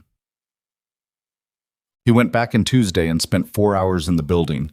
The access logs from the security server room told a specific and damning story once you knew what you were looking at. Hoyt had pulled 6 months of Natalie's executive calendar, all 4 security personnel files, the building's full camera architecture, and the emergency evacuation protocols. Every piece of information a professional team would need to operate inside or against the company's security infrastructure. Every piece of information the men in the cafe had clearly had. He documented everything, photographed it, sent Natalie a summary and a secure message using an app his former team used for exactly this kind of communication, and which was not connected to any system Desmond Vale's people had touched. Her reply came back quickly. "Is it enough for federal investigators?" He wrote back, "It will be, not yet." She wrote, "Why not yet?" He wrote, "Because we can give them Desmond directly, not just Hoyt. If we move on Hoyt now, Desmond disappears and rebuilds with cleaner hands. We need him to commit." There was a pause, then, the gala. He confirmed, the gala. He spent Wednesday and Thursday working 2 things simultaneously. The first was confirming the 2 missing detail personnel. One had been genuinely rerouted and was traceable through a legitimate work order, unaware of how his reassignment had been used. The second was a man named Travers, 31, who had stopped answering his phone Thursday morning and whose apartment, according to a pass Logan made through the address, showed signs of a rapid and unplanned departure. Food left out, a half-packed bag abandoned in the bedroom, a door that hadn't been fully closed. Travers knew something, or had seen something, and he'd run. Logan spent Thursday evening tracking Travers through the specific low-tech method of asking his neighbors, which was something people forgot worked. A woman on the second floor had seen him leave at approximately 5 a.m. Friday, the morning of the cafe attack, carrying a laptop bag and moving fast. She'd thought he seemed upset. She hadn't thought much of it. Logan found him at his cousin's apartment in Bridgeport on Thursday night. Travers opened the door on a chain, saw Logan, and tried to close it. "I'm not from Hoyt," Logan said through the gap, "and I'm not from Desmond Vale. I'm working to put both of them in a room with federal investigators, and I need to know what you saw." A long silence. The chain didn't come off. "How do I know that?" Travers said. "You don't. But you've been hiding in your cousin's apartment for 6 days, which means you already know something's wrong, and you're not sure who to trust." Logan kept his voice level, not pushing. "I'm not asking you to trust me. I'm asking you to tell me one thing. What did Hoyt say to you Thursday morning?" Another silence, long enough that Logan thought the door was going to close all the way. Then the chain came off. Travers was 20-something, compact, with the kind of tired that came from not sleeping in a week rather than from age. He stood in the narrow hallway of his cousin's apartment and told Logan what had happened Thursday morning. Hoyt had pulled him aside before the shift briefing and told him his assignment was changing. Not a reroute, but a direct instruction to stand down for the day, stay off the building systems, and not ask questions. Hoyt had made it sound like internal affairs, like Travers was being temporarily cleared from a sensitive investigation. He'd been confused, but not alarmed. By noon Friday, he'd seen the cafe on the news, and he'd understood. "He told you to stay off the system specifically?" Logan asked. "He said don't badge in anywhere until he called me. He never called." "Did he say anything about Miss Whitmore? About her schedule?" Travers shook his head. "He just said the assignment was suspended. That's all." "Would you testify to that?" Travers looked at the floor, at his hands, at the wall. The long look of a person weighing something they already know the answer to but haven't said out loud yet. "Yeah," he said. "Yeah, I'll testify." Logan gave him the contact information for the FBI agent who'd opened the file after the cafe. A woman named Solis, whom he'd spoken to twice, who was moving slowly but moving. "Call her today. Tell her what you told me. Don't contact anyone at Whitmore until she tells you it's clear." Travers nodded. Logan left Bridgeport and drove back toward the West Loop, because there was still one thing he hadn't figured out, and it was the thing that kept the whole plan from being clean. He knew Hoyt was the source. He knew the security firm was Desmond's. He knew the board vote was 11 days away, and the gala was the night after. What he didn't know was how Desmond planned to use the gala. What specifically he was preparing, what kind of operation, how many people. To know that, he needed to know what Desmond was telling Hoyt, and to know that he needed to do something he hadn't done since he'd left the Navy, something that required a specific kind of cold patience that he'd always been better at than he was comfortable admitting. He needed to become someone Hoyt would talk to. He called a number he hadn't called in 2 years. It rang 4 times, and then a voice said, "You're dead." "Yeah," Logan said. "I know. Can you be in Chicago by Friday?" A pause. "Does it involve anything felonious?" "Not technically." "Then yeah, I can be in Chicago by Friday." The voice belonged to a man named Marcus Webb, who had been Logan's team leader for 3 years in a place that had no official name on any official document, and who currently ran a private intelligence consulting firm out of Denver that did exactly the kind of quiet, paper-thin work that this situation required. He was also the only person Logan had ever met who could walk into a hostile room and make everyone in it feel like he was the most trustworthy person there, which was a specific gift that was very difficult to teach and very easy to underestimate. By Friday, Logan had a second piece on the board. By Saturday, Webb had made contact with Gerald Hoyt at a bar 2 blocks from the Whitmore building, not through any elaborate backstory, just as a former military contractor currently consulting on corporate security, which was true enough to hold up to scrutiny. Hoyt had been mildly suspicious, and then not suspicious at all, because Webb had the particular quality of people who'd spent years in the field of making themselves easy to trust. And because Hoyt had been carrying something heavy for months, and there was a specific relief in the presence of someone who seemed to speak the same language. Logan sat in a car a block away with his phone, a cold coffee, and the audio feed from a small device Webb carried that was definitely within the legal gray zone and which Logan had made a decision not to examine too carefully. Hoyt talked for 40 minutes. He talked about the pressure he'd been under, about what Desmond had on him, the financial discrepancy from 2 years ago, the one Hoyt had flagged and closed himself, which Desmond had apparently known about all along and held in reserve as leverage. He talked about the gala. He talked about what Desmond was planning. Logan listened. He'd been in enough situations to know when a plan was good and when a plan was desperate. What Desmond was planning for the gala night was neither. It was precise, confident, and built on the assumption that Natalie would come to the event because she always came to the event, that her security infrastructure was still compromised, and that the board vote would already be tilting his way by then. 3 assumptions, all 3 of them based on information that was now, quietly, under Logan's control. He texted Natalie when the audio stopped. "I know what he's planning. We need to talk tonight." She replied in under a minute. "Where?" He wrote, "Kara's. Bring coffee. I need to make some calls." He made 4 calls on the drive over. By the time Natalie arrived with 2 cups from a coffee shop on the corner, Logan had reached 3 former teammates who were currently in various cities doing various things that were less interesting than what he was about to describe. All 3 said yes before he'd finished the sentence. The 4th call was to Agent Solis at the FBI, who listened without interrupting and then asked one question. "Can you give us bail in the act?" "Yes," Logan said. "I can give you bail in the act." She told him to call her back when the timeline was confirmed. He was sitting at Kara's kitchen table when Natalie walked in. She set the coffees down and looked at him and said, "You look like someone who just solved a problem." "I look like someone who figured out how to set a trap," Logan said. "Those aren't the same thing yet." She sat down. "Tell me." "The gala stays on," he said. "Exactly as planned. Nothing changes. The venue, the guest list, the security arrangements, all of it runs exactly the way Desmond expects it to run." He wrapped his hands around the coffee cup. "Because he's been fed everything he needs to run his operation through Hoyt, which means we know exactly what he's planning.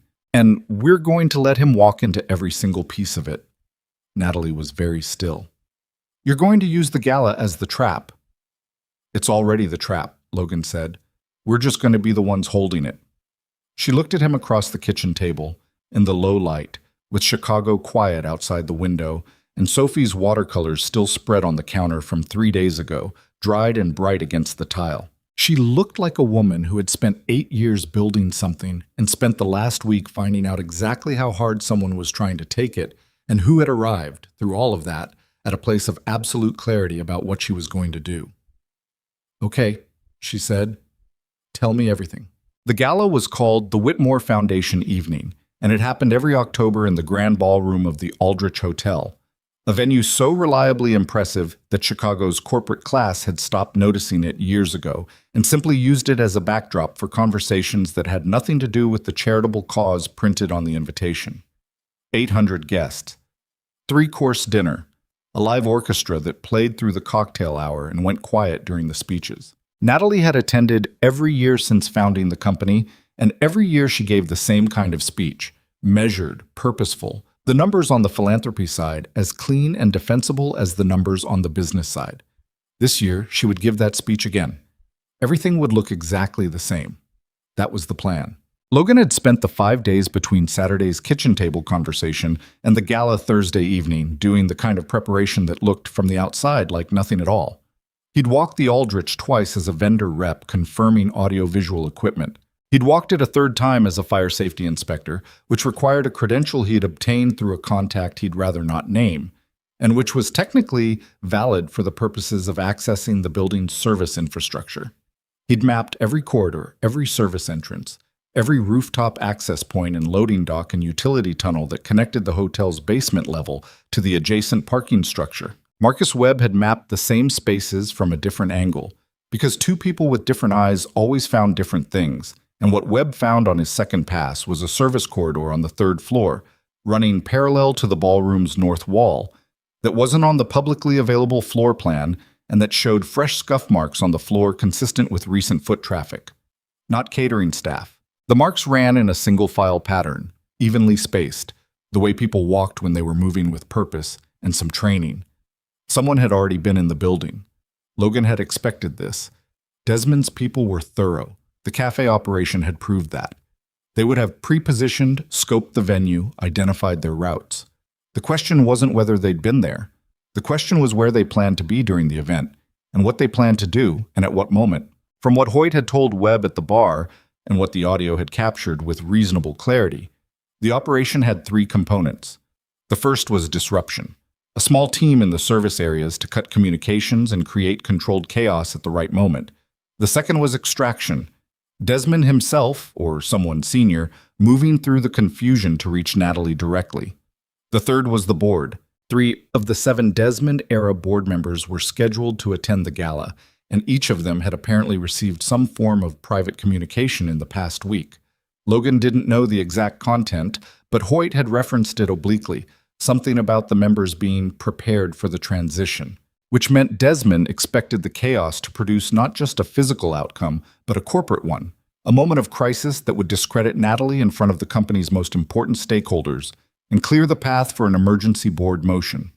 It was a layered plan. Logan gave it credit for that. He also gave it credit for being the kind of plan that required everything to go exactly right, which was the fundamental weakness of every layered plan ever assembled by someone who'd spent too long sitting behind a desk and not enough time in places where nothing went exactly right. He explained this to Webb on Tuesday evening over bad Thai food in a hotel room Webb had booked under a name Logan didn't ask about. He's built a 3-part operation, and each part depends on the previous part succeeding, Logan said, which means if part 1 fails, parts 2 and 3 are exposed without cover. Webb chewed his food thoughtfully. He was a big man, the kind of big that read as relaxed until you understood what it was actually built from, with a face that was so fundamentally ordinary that people consistently forgot it immediately after meeting him, which was useful. So we hit part 1. We don't just hit it, we replace it. Logan set his food down. The disruption team goes into the service areas expecting clear corridors. They find our people instead. But they don't know that until they're already committed. How many are we talking on their side? Hoyt estimated the full team at 9. 2 on rooftop access, 2 in the service corridor, 2 covering the loading dock, and 3 inside the event as guests. Logan picked up his food again. The inside 3 are the most important. They're there to witness the board moment and make sure the right people see whatever Desmond does. So they're not operators, they're witnesses. They're also communications. They'll have a way to signal the outside team. Take out that signal and the outside team is blind. Webb nodded. What about Desmond himself? He won't be in the building until the operation is already running. He'll come in through the loading dock once communications are cut, and the inside team has signaled all clear. He's not going to risk being in the room before he has to be. Logan paused. Which means there's a window between the disruption phase and his entry. That's our window. What do we do in our window? We make sure Gerald Hoyt sends Desmond a signal that everything is proceeding as planned, and then we make sure that when Desmond comes through the loading dock, Agent Solis and her people are already there. Webb was quiet for a moment. You're using Hoyt as the trigger. Hoyt is already compromised. He knows it. We give him a path. Cooperate tonight, testify afterward, and the federal investigators have some room to consider his situation. Not a pass, but consideration. Does he know that's the deal? He will by Thursday afternoon. Webb looked at the ceiling for a moment, the way he always did when he was running a scenario in his head. Then, the three inside guests, you need someone who can ID them before the operation starts. That's why you're going as a guest. Webb looked back at him. I'm going as a guest? You look like an unremarkable man in a tuxedo. Nobody will remember you were there. Logan met his eyes. You ID the three, you mark their positions, and the moment the service team makes their first move, you take the signal away. And you? Logan was quiet for a second.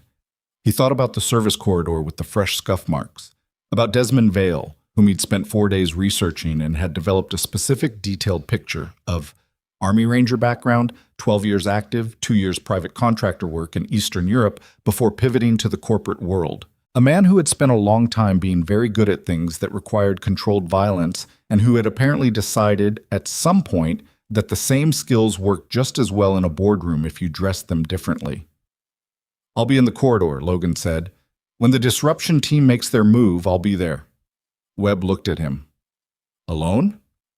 Ryan and Castillo are on the rooftop access points. They'll clear those first and move down. He meant the other 2 former teammates he'd called, Ryan Holt, who is currently in Milwaukee doing security consulting, and Eduardo Castillo, who had driven up from St. Louis that morning and was currently sleeping in the hotel room next door. By the time the loading dock team realizes communications are gone, Solis will have the exterior locked. And the 3 inside guests who are now stranded are Webb's problem. Webb smiled slightly. You always did give me the elegant work. You always did it without complaining. I complained constantly. Internally, Logan said. Out loud, you were very professional. Webb pointed at him with a chopstick. That is accurate, Mom. Thursday arrived the way important days always did, with weather that didn't care. It was 41 degrees and raining sideways off the lake, the kind of Chicago October that stripped the last leaves off the trees and made the city look like it had given up on being beautiful in favor of being serious.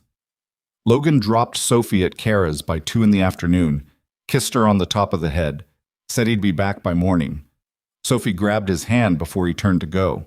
She had paint under her fingernails, green this time, and she was looking at him with the deliberate seriousness of a 4-year-old who had absorbed more than she was supposed to.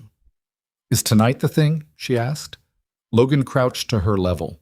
What thing? The plan thing, the one you've been doing. She studied his face with the focused attention she usually reserved for complicated puzzles. You had your thinking face all week. He looked at her, his daughter, 4 years old, reading him accurately. Yeah, he said. Tonight's the thing. Are you going to be careful? Always. She considered this. Daddy? She used his name the way he sometimes used hers, landing it like a hand on a shoulder. Come back. I always come back. I know. She let go of his hand. But say it anyway. I'll come back, he said. I promise. She nodded, apparently satisfied, and went back to her painting. Kara walked Logan to the door and said nothing until he had his jacket on, and then she said quietly, She's a serious kid. Yeah. She gets it from somewhere. He left before she could say anything else. The Aldrich Hotel looked exactly the way it always looked on gala night. Limousines at the front, yellow light spilling warm through the lobby glass, the low sound of the orchestra reaching the street. Guests in formal wear moved through the entrance in clusters, umbrellas dripping, the women's heels navigating the wet pavement with varying degrees of success. The whole thing had the particular texture of wealth on display, which was a texture Logan had never found interesting and found, tonight, actively useful as cover. He was in the service entrance by 6:15, 2 hours before the event reached full capacity, dressed in the dark clothing of a facilities worker and carrying a toolkit that was only partially about tools. He moved through the basement corridors with the unhurried certainty of someone who belonged, which was the only quality that actually mattered in a building full of people too preoccupied with their own access to question anyone else's. Ryan Holt checked in via earpiece at 6:40, rooftop northeast access, clear. Castillo followed 4 minutes later, rooftop southwest, clear. One man each had already been positioned at both points. Not Desmond's main team, just advanced scouts who had apparently arrived earlier in the day through a heating maintenance access they'd propped open. Both were now zip-tied to service railings in the rain, which was not comfortable but was also not Logan's primary concern. Webb's voice came through at 7:02. "I have eyes on the ballroom. I count 3 possibles, 2 near the bar on the east side, 1 at the far table by the stage. Confirming now." Logan moved through the service corridor, keeping his pace measured. The corridor ran the full length of the ballroom's north wall, and the fresh scuff marks Webb had found extended about 40 feet from the west entry point. He stopped at a junction and listened. Nothing yet. "Webb," he said quietly, "time on the inside team?" "They've been in position for about 20 minutes.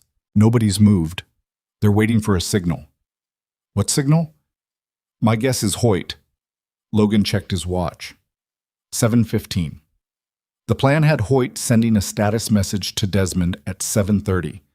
A message that would say the disruption team was in place and ready, that the inside guests were positioned, that communications would go dark at 8:15, 15 minutes into dinner service when the room was seated and settled and the doors were closed. A message that Hoyt would send, except that the content had been carefully revised by Logan on Tuesday afternoon when he'd had a 40-minute conversation with Gerald Hoyt in the parking garage of a grocery store 2 miles from the Whitmore building. Hoyt had looked like a man who hadn't slept since the Café. He probably hadn't. He was 53 years old and had spent 5 years being the particular kind of useful that someone like Desmond valued, and at some point along the way he'd passed a line he hadn't consciously meant to cross, and the line had kept moving, and now he was standing in a parking garage in the rain, talking to a man he didn't fully know about whether federal investigators had the disposition to consider cooperation. Logan had told him the truth. He didn't know what the investigators would offer. He knew what they wouldn't offer if Hoyt was picked up at the gala as a participant rather than a cooperating witness.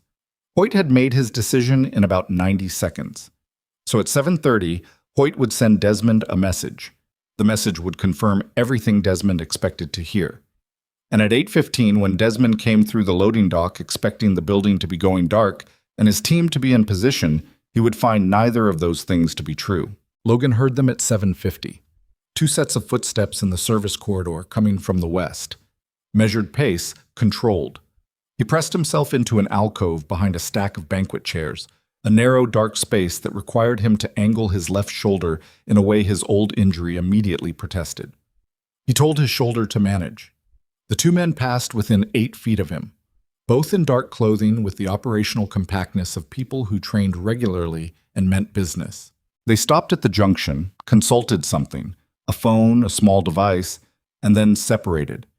One continued east toward the ballroom communications array.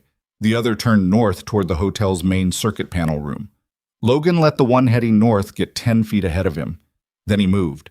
The man didn't hear him coming, which was a function of the corridor noise, like the ventilation system, the bass rumble of the orchestra bleeding through the wall, and a function of the specific way Logan moved when he was working, which was a thing he'd never been fully able to describe and had stopped trying to.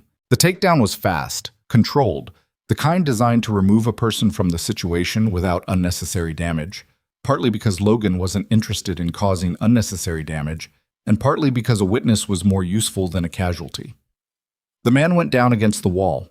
Logan secured his hands with a flex cuff from his jacket pocket and removed his radio and his phone and his secondary device, which turned out to be a signal jammer, the tool for cutting the hotel's communications. Logan pocketed it. "East corridor," he said quietly into his earpiece. A pause. Then Castillo's voice, slightly breathless from the stairs. "Handled." Ryan, 30 seconds later. Loading dock exterior is Solis. She's got 4 units. That was the perimeter. Logan moved back toward the junction and then further east toward the communications array where the second man had gone. He found him already there, in the process of accessing the array panel, and dealt with him in the same businesslike way. Faster this time because this one heard him coming and turned. And there were 2 seconds of the specific kind of uncertainty, where a confrontation either escalates badly or gets resolved before it does, and Logan resolved it before it did. 2 flex cuffs, 2 phones removed, 2 signal jammers collected. He pressed his back to the wall and breathed. "Webb," he said, "still in position. Inside team hasn't moved. I think they're waiting for comms to go dark. That's their cue." "Comms aren't going dark." "I know. They're going to wait a while." "Let them wait. When Desmond moves at the loading dock, Solis will have him. Your job is to make sure the inside 3 stay inside until she has confirmation. And if they don't wait nicely, then you improvise." A short pause. "I hate when you say that." "You're very good at it." "I know. I still hate it. But..." Desmond Vale came through the loading dock at 8:18. Logan knew this because Solis told him via a separate channel she'd been using for the past hour, a federal frequency that cut through the building's communication noise with the authority of people who had a warrant and a considerable amount of patience for this particular individual. "He's in custody," Solis said. 2 with him. They're not resisting." Logan let out a slow breath against the corridor wall. "The inside guests?" he asked. "Solis, Webb's working it. Anything from the board members?" "That's a different conversation that's happening right now in a different room." A pause. "Pierce, the 2 men you secured, we're going to need statements on the method of their detainment." "Happy to provide them." "You understand the legal..." "I understand the legal territory, Agent Solis. I also understand that without the service corridor work, Desmond comes in through the loading dock with live communications and a fully operational inside team, and a room full of 800 people has a very different evening." A longer pause. "I understand that too." Her tone shifted slightly. Not warm, exactly, but precise in a way that acknowledged something. "Thank you for the coordination." "Thank Trevor's," Logan said. "He's the one who made the call." He stayed in the corridor for another 4 minutes, running a final mental sweep. Entry points accounted for, outside team in federal custody, inside team contained by Webb, Hoyt delivering his testimony to an FBI recorder somewhere in the building that Logan didn't need to know the exact location of. The orchestra was still playing. Through the wall, faintly, he could hear it.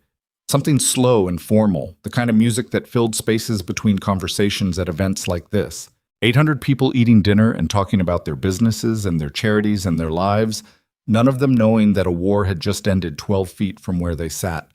Logan walked back through the basement corridor, took the service stairs up to the lobby level, and pushed through a side door into the cold, wet night. The rain had slowed to a mist. Michigan Avenue moved past in its regular Friday rhythm.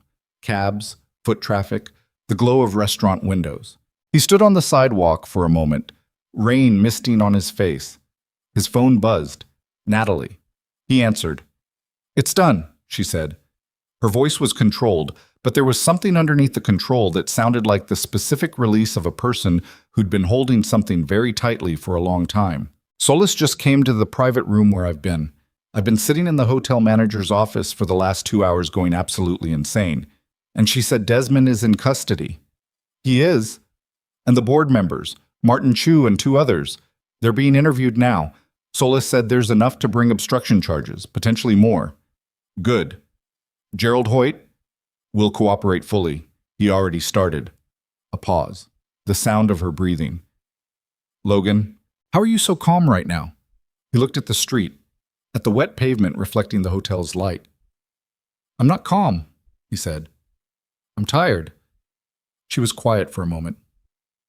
"I'm tired too." Another pause.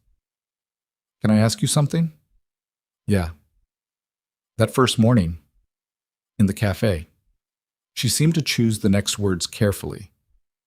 "When you put Sophie behind that column before they even came through the door, you already knew, didn't you? You already knew it was going to happen." I thought it might." "How long?" He thought about the idling SUVs. the man with the magazine, the delivery driver on the phone. About 4 minutes. 4 minutes? She took this in. And you stayed. You could have taken her and left. I could have. Why didn't you? Logan looked at the hotel entrance where 2 of Solis's agents were now posted. Visible, official, the presence of federal authority making the evening's reality concrete for any guest who walked past and looked. He thought about the 41 people in the cafe who'd had no idea what was coming. The barista with the earrings who'd brought Sophie a second croissant. Because leaving is a choice that has consequences, he said. Same as staying. Natalie was quiet for a long time. He could hear the low background noise of the hotel manager's office, the muffled orchestra, the hum of the building around her. Come inside, she said. You should be here when Solis does the formal briefing. I'll be there in a few minutes. He hung up and stood on the sidewalk a moment longer in the misting rain, hands in his pockets, the cold coming off the lake doing the thing it always did in October, getting into everything, finding the spaces between collar and neck and cuff and wrist, reminding you that the season had genuinely changed. He was thinking about the conversation with Hoyt in the parking garage, about the way Hoyt had looked. Not like a villain, just like a tired man who'd made a bad decision 3 years ago and spent every year since making additional bad decisions to protect the first one, the compounding arithmetic of a mistake you can't admit. Logan had sat across from enough people in enough rooms to know that most of what got called betrayal was really just fear. Fear of exposure, fear of consequence, fear of the moment when someone finally looked at you squarely and said they knew what you'd done. Hoyt would face that now, formally, with attorneys and federal investigators and whatever outcome the process produced. That wasn't Logan's part of it. His part was already done. He thought about Marcus Webb, currently in a ballroom managing 3 stranded operatives with the bland competence of a man who considered this a mildly interesting Tuesday. About Ryan Holt on the rooftop in the rain. About Castillo, who had driven 4 hours from St. Louis and would drive 4 hours back and had asked for nothing except that Logan owed him dinner, which Logan had agreed to without hesitation. He thought about the phone call he needed to make to Kara. He looked at his watch. 8:47. Sophie was asleep by now, probably, in the visiting room that she'd decided to treat like hers, watercolors in the nightstand drawer. He'd be back by morning. He went inside. Mom. The formal briefing was in the hotel's small conference room adjacent to the manager's office, a room that felt entirely wrong for the event, with its round table and its projector screen showing a default blue wallpaper and its chairs that didn't quite match.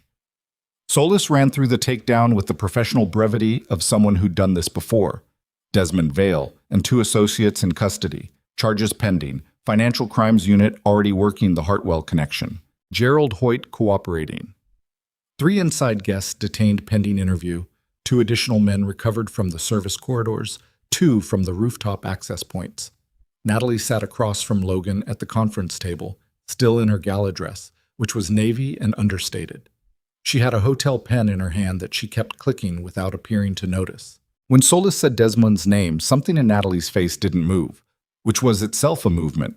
The deliberate stillness of a person deciding not to let anything show in a room full of people watching for things to show. Logan watched her.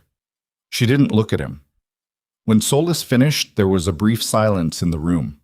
Then Natalie said, "The board vote. It's still scheduled for tomorrow?" Solis looked at her. "Miss Whitmore, given the circumstances, the vote happens tomorrow." Her voice was level, not aggressive, just clear. 3 of the 7 members from Desmond's era are now cooperating with your investigation. The proposal will have a full and fair hearing with the remaining board, which is all it ever needed. She set the pen down. The company isn't a crime scene. The work continues. Solis considered this, nodded once.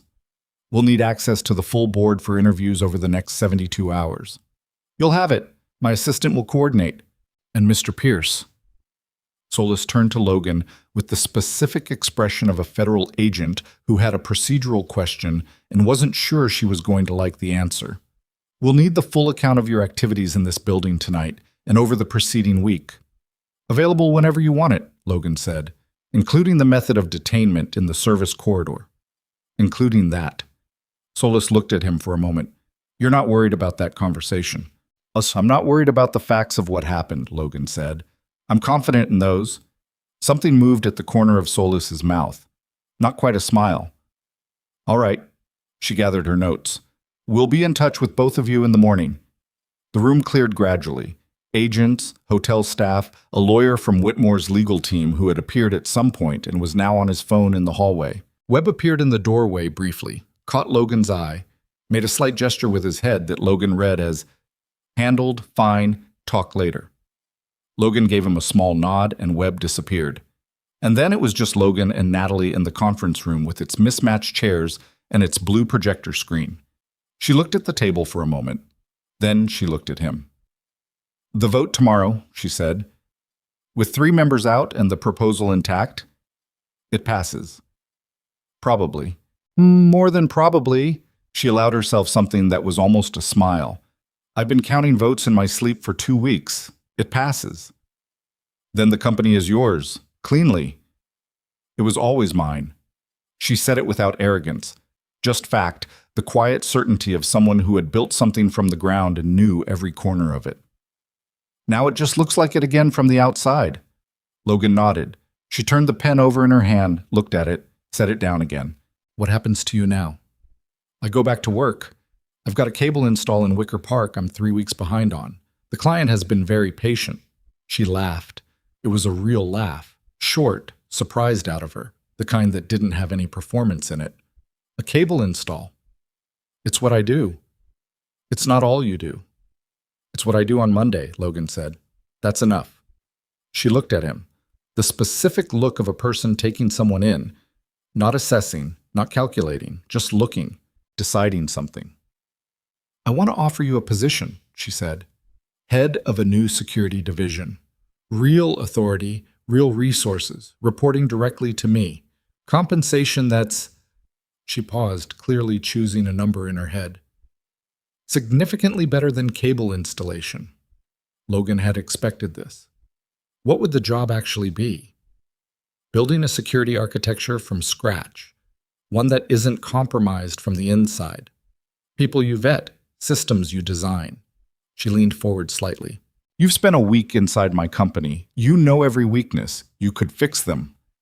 "I could," he said, "but I'd need something in writing." She raised an eyebrow. "About the compensation?" "About Sophie, like—" He looked at her steadily. "In writing. Any job I take, any assignment, any travel, if Sophie needs me, I leave. No questions, no pressure, no performance reviews that mention it. The job fits around her, not the other way around. That's not a preference. That's a condition." Natalie was quiet for a moment. Then, "I can put that in writing." "Then I'll think about it." "That's not a yes." "No," Logan said. "It's not." He stood up, straightened his jacket. "I told Sophie I'd be back by morning. I should get moving." Natalie stood too. "She waited up for you?" "She thinks she's not waiting up. She's probably been asleep for 2 hours." He picked up his jacket from the back of the chair. "She had green paint under her fingernails when I left." Natalie smiled again, smaller this time, something genuinely soft in it. "You talk about her the way some people talk about the most important project they've ever worked on." Logan thought about that for a second. "That's about right," he said. He said goodnight and walked out through the hotel lobby, through the front entrance where the limousines were still queued and the orchestra was finishing its last set, and 800 people were collecting their coats and calling their drivers, none of them aware of what the evening had actually contained. He found his car 2 blocks down, got in, sat for a moment in the dark and the quiet. He called Kara. She picked up on the second ring. "You okay?" "Fine. Everything's fine. Sophie asked me to tell you goodnight at 9 o'clock, and then fell asleep in the middle of telling me what color she was going to use tomorrow." "What color?" "She said yellow. Then she was asleep." Logan leaned his head back against the headrest. Outside the windshield, Chicago moved through its late evening.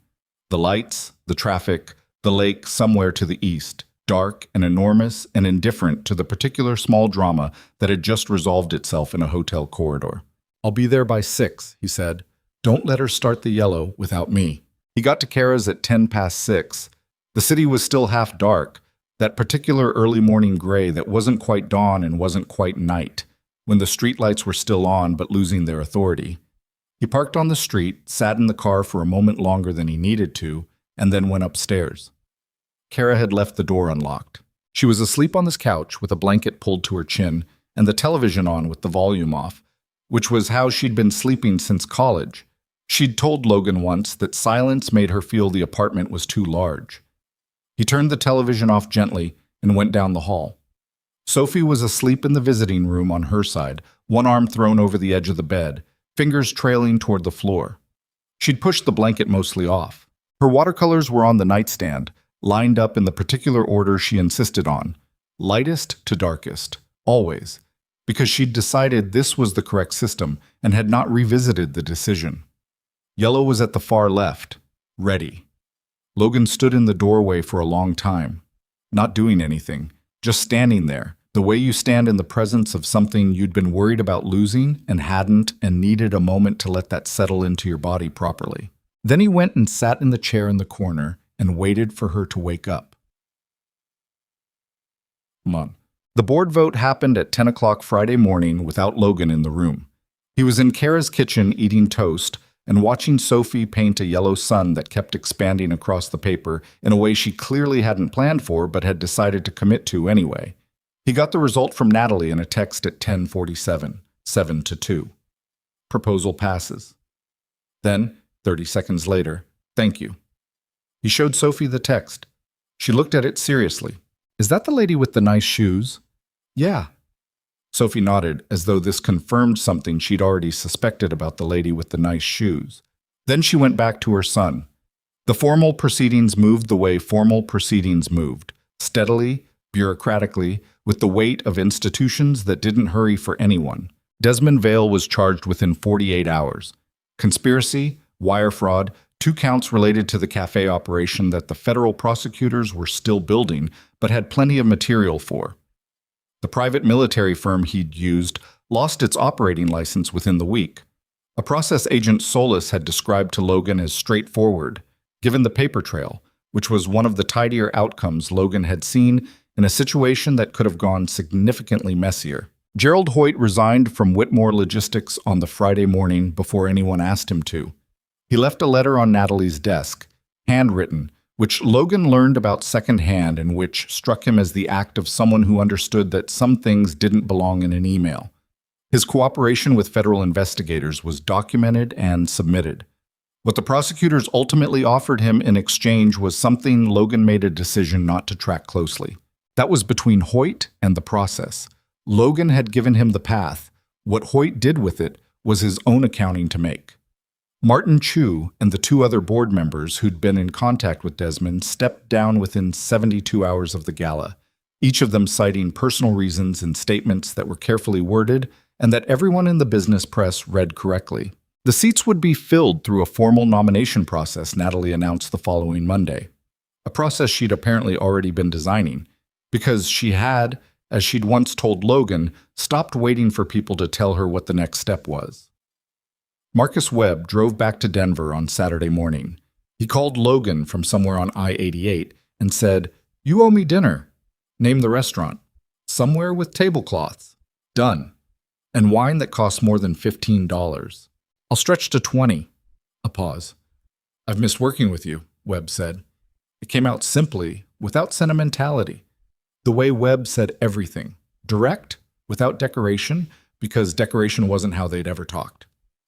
Not the situations, just the working. Yeah, Logan said. Me too. Ryan Holt texted a thumbs-up emoji from Milwaukee and nothing else, which was exactly the appropriate amount of communication for Ryan Holt. Castillo called to confirm the dinner debt and said he was thinking steakhouse Chicago style, none of that Denver nonsense, and Logan said fine and meant it. The 2 men from the service corridor were processed by Solis's team and eventually gave enough information to close 3 additional threads in the financial crimes investigation.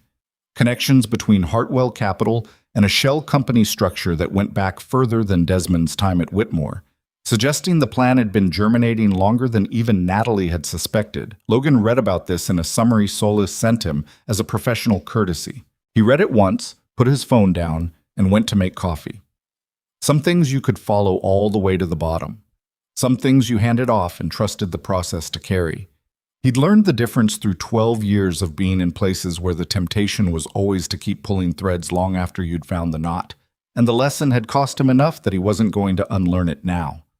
Natalie called him on a Tuesday, 10 days after the gala. Not about the job offer. She'd sent the formal written offer through her legal team the previous week, with the clause about Sophie written in plainly and without hedging. And Logan had read it twice and set it aside to think about in the particular way he thought about large decisions, which was to let them sit until they stopped feeling large and started feeling clear. She called because she was standing outside a coffee shop on Michigan Avenue and had walked past a cafe 2 blocks south and had thought, apparently, of him. "I didn't go in," she said. "Good call," Logan said. He was in a Wicker Park townhouse running cable through a wall cavity, which required him to hold the phone between his ear and his shoulder in a way his left shoulder immediately registered as a complaint. Different cafe, different outcome. Probably. A pause. "I keep thinking about something you said, that leaving is a choice with consequences, same as staying." "Yeah. I've been applying it to things that have nothing to do with that morning." She sounded slightly rueful about this, like she hadn't entirely planned to tell him. Board decisions, hiring decisions, whether to expand into the Southeast in year 1 or year 2. "I keep asking myself, what are the consequences of leaving this alone versus staying with it? Is it useful? Annoyingly, yes." Another pause. "Is that something they teach you? In the military?" Logan thought about this honestly. "No, I think I just made enough wrong decisions to understand what the right question was." He shifted the phone to his other ear, giving his shoulder a rest. "The military teaches you to assess the situation, what to do with the assessment. That's on you." That sounds like something someone says after they've made a lot of wrong decisions. "I made a lot of wrong decisions," Logan said. "Like what?" He was quiet for a moment. The cable in his hand was stiff and cold from the wall interior. Outside the townhouse window, the Wicker Park street was doing its Tuesday morning thing. Dog walkers, a kid on a bike, the coffee shop across the street with a line out the door. "I stayed gone too long," he said. "When I was in, I kept extending because the work felt necessary, and I was good at it, and both of those things were true. But Sophie's mother was sick for 14 months before she died, and I missed 10 of them." He said it the way he said most true things, without dressing it up. "I told myself the mission mattered. It did. That didn't make the other thing less true at the same time." Natalie was quiet on the other end. "The wrong decision wasn't staying in the Navy," Logan said. "The wrong decision was believing I could only be one thing at a time, that if I was fully there, I couldn't also be fully here." He pulled the cable another 2 feet through the wall. Sophie was 2 when her mother passed. She doesn't remember any of those 14 months, but I do. That's what I carry. He hadn't meant to say that much. It came out because the conversation had arrived at the place where it was either true or it was nothing, and he'd never been good at nothing. "I'm sorry," Natalie said, and she meant it. He could tell the difference between condolence as social reflex and condolence as actual feeling, and this was the second kind. "It was a while ago," he said. "That doesn't make it a while ago." He paused. "No, it doesn't." They stayed on the line for a moment without talking, which was its own kind of conversation. Then Natalie said, "The job offer, you've been thinking about it." "I have." "And?" Logan looked at the cable in his hand. At the townhouse wall, opened up to reveal its inside. Wires and insulation and the hidden infrastructure that made the visible parts work. He'd spent years doing this, finding the places where things connected under the surface, understanding systems from the inside out. There was something in that he'd always found more interesting than the finished wall. "I'll take it," he said, "on the terms we discussed, including the written clause. Especially the written clause. Done." He could hear something in her voice. Relief, maybe, or the specific satisfaction of a problem resolved cleanly. "When can you start?" "I've got a cable install to finish." "Logan?" 2 more days, Thursday." A beat. Then, "Thursday," she agreed. "We'll have a desk ready." "I don't need a desk." Everyone needs a desk. I need a whiteboard, a building access card, and the full personnel files for every security vendor currently contracted to Whitmore.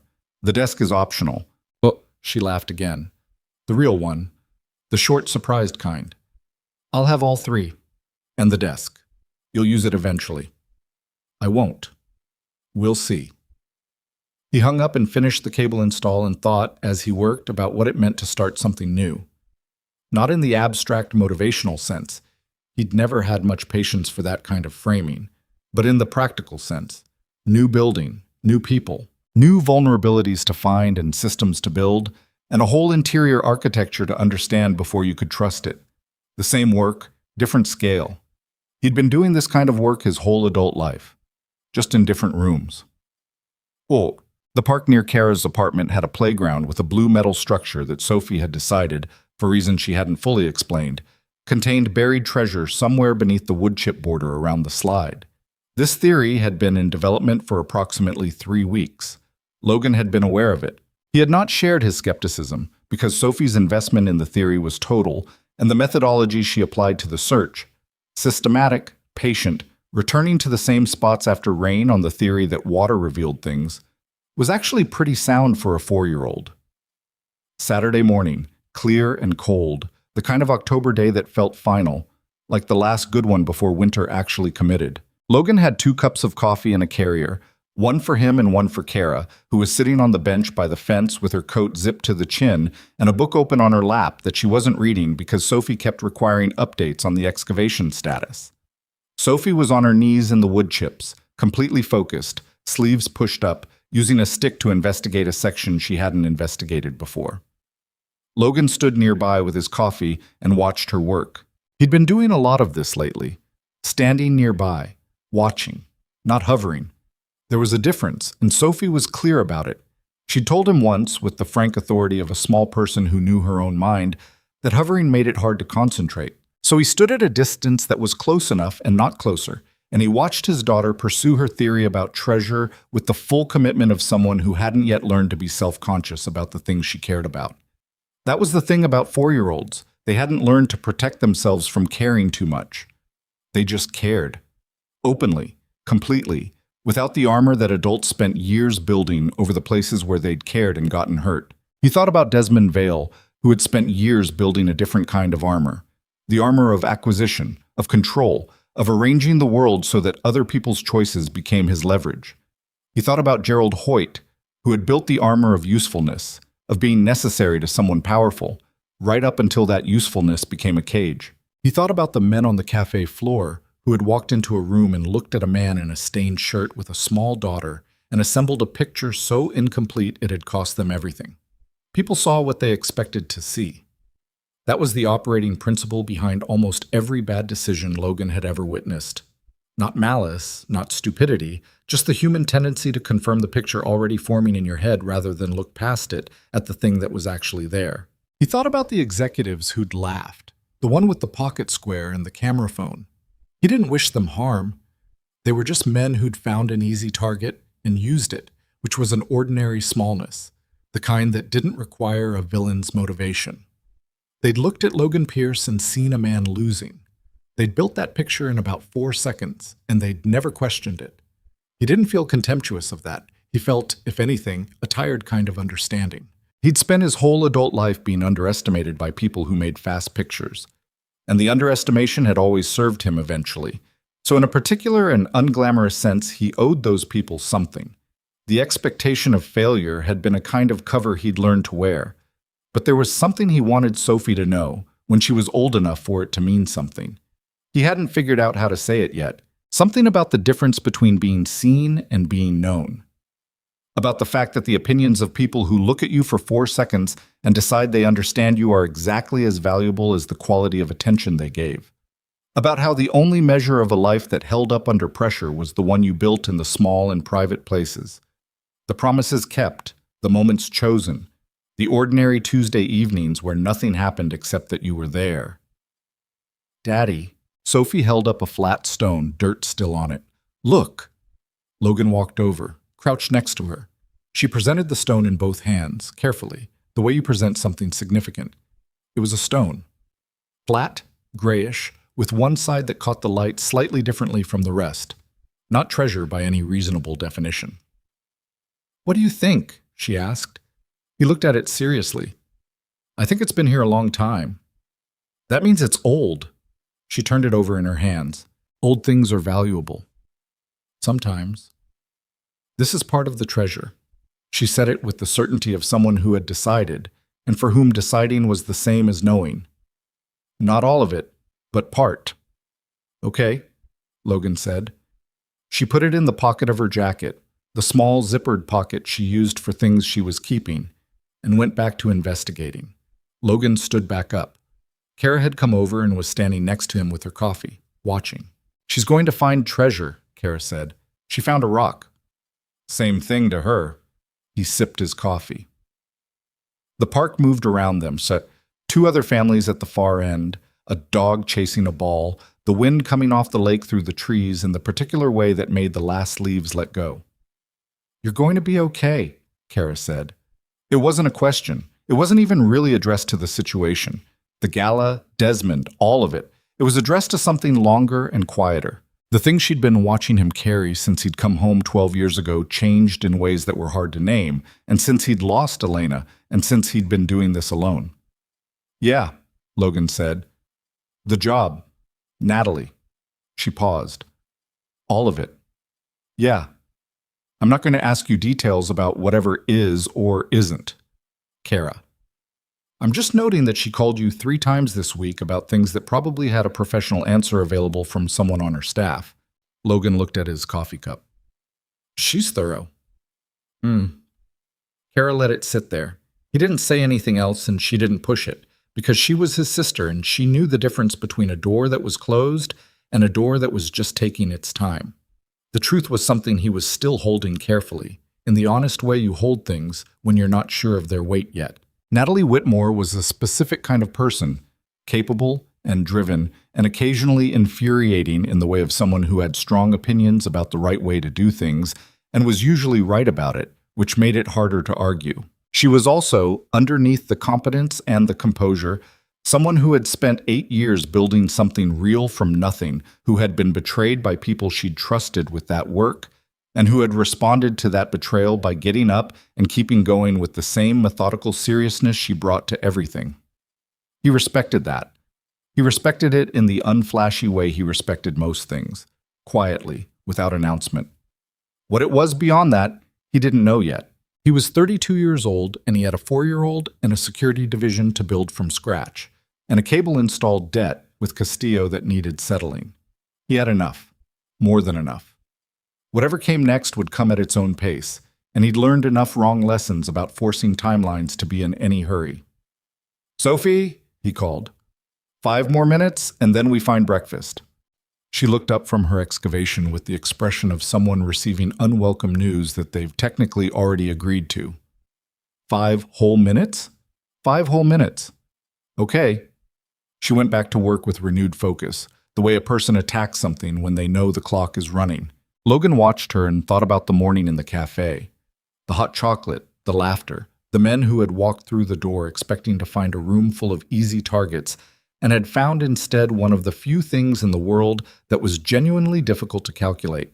A man who had already decided what mattered and who had nothing to prove to anyone, and who was therefore free in a way that most people who walked into that cafe with their expensive suits and their fast pictures would never quite be.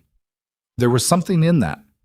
He'd been thinking about it since it happened, in the background, the way you think about things that haven't finished meaning what they mean yet.